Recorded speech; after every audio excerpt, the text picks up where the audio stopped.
ikaw na kabuntago. Yes, so wala yung kabuntago, nagsunod dito sa pinakauna. Oh, yes.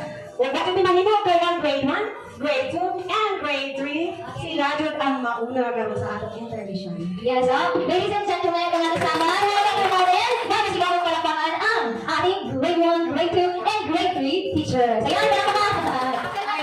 Sige, okay. Ako si Ranshen, kasi doon siya sa kanila nakaano. Sige, go! Sir, sir, wala natin na yung preschool, sir. Yes, sir. Yes, sir. Yes. At saka tama, nakapunta kami ganito.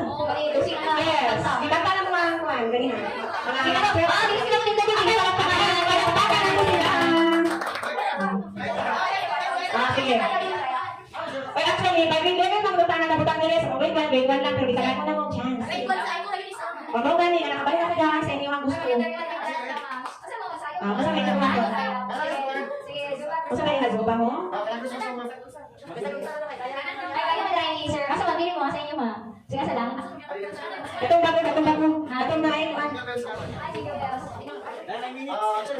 Sige.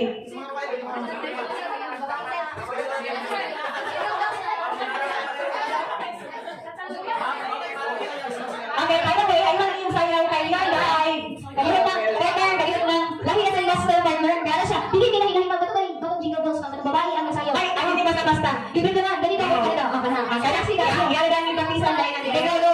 Kalikon kay Adara. Okay, once again, grade 1, 2, and 3 teacher. At ako na nagpatan ang Master Jumag muna.